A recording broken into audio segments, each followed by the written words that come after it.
wax alla wixii xijaabka horay uga tegay caawa laga bilaabo toobakeen ilaah waa ku cafina subxaanahu wa tacaala quruxdaadii aad muujisay waxaad ku ahayd qof dalaal iyo baadi ku jira caawa haddii aad tooba keento ilaah waa ku dhaafaa subxaanahu wa tacaala meel kastoo xumaan aad ku samaysay wanaagu ilaah kugu bedelaa laakiin laga bilaabo berito yaan la arkin jirkaaga sida ilaahay uu kugu sheegayna habkaasoo kale u labiso waayo meel laguu soo jooga ma taqaanid malakumowdka hadda inaad meesha ka kici doonto inaan albaabkaas gaari doonno in beri ilaah uun waaga noo berisin doono waxaasoo dhan lama yaqaano marka gabadha muslimadday tooba keen oo ilaahay usoo noqo subxaanahu wa tacaala mar kale yaan la arkin xumaan macnaha cawraadkaaga iyo waxyaabaha ilaahay uu kuu diiday rasuulku wuxuu yidhi salawaatullaahi wasalaamun calayh waxaan ka naxsanahay oo aan ka murugaysanahay gabdho gadaal imaan doona aakhiru zamaanka oo diracyo khafiifa qaadan doona oo bannaanka ku soo bixi doona ayagoo luquntooda la arkaayo timahooda la arkaayo gacmahooda la arkaayo gabdha noocaasaa imaan doonuu rasuulku yidhi salawaatullaahi wasalaamun calayh way iilan yihiin oo xaqay ka leexdeen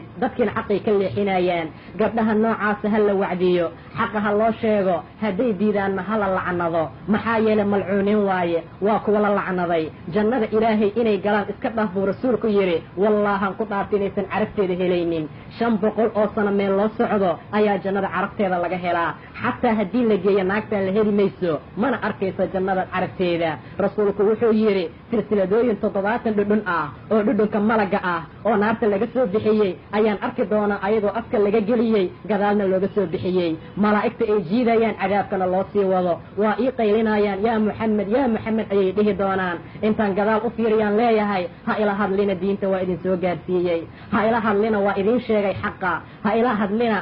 wax kastoo xaq ah hore ayaan idinkugu soo tilmaamay waxaan arki doonaa ayaga oo darkayga agtiisa jooga oo la jiidaayo oo hasha baadida ah marka halaha kale ay soo dhex gasho sida looga raacdaynayo oo kale loo raacdayn doono mar alla markay ii wacdaan waxaan u malaynayaa dad fiican inay yihiin maxaa yeele ummatu maxamed bay ahaayeen ummaddeeday ka mid ahaayeen ilaahan kala hadlaa marka hore ayuu yidhi markaasaan leeyahay ilaahayo kuwa qoomkaygay ka mid yihiin kuwaa dadkaygay ka mid yihiin ee maxaa dhacay ilaahay wuxuu igu leeyahay adiga gadaasha ayay diinta ku cayaareen kama aysan suulin inay jidhkooda banaynayaan kama aysan suulin in timahooda banaanka ay soo bixinayaan kama aysan suulin inay dadka xamanayaan saasay xaaladoodu ahaan jirtay kama aysan suulin inay irtido samaynayaan oo gadaal ay u noqonayaan in alla ilaa ay kasoo dhinteen marka saa laygu yidhaahdo ayaan leeyahay buu rasuulku yidhi fasixqan liasxaabi saciir asxaabu saciir ha la dheereeyo cadaabka meesha ugu weyn ha la geliyo ummatu maxamed ayaan nahan maanta ku andacoonaynaa ummatu maxamed lama cadaabaa la yidhi ummatu maxamed jannada albaabkee doonay ka gelaysaa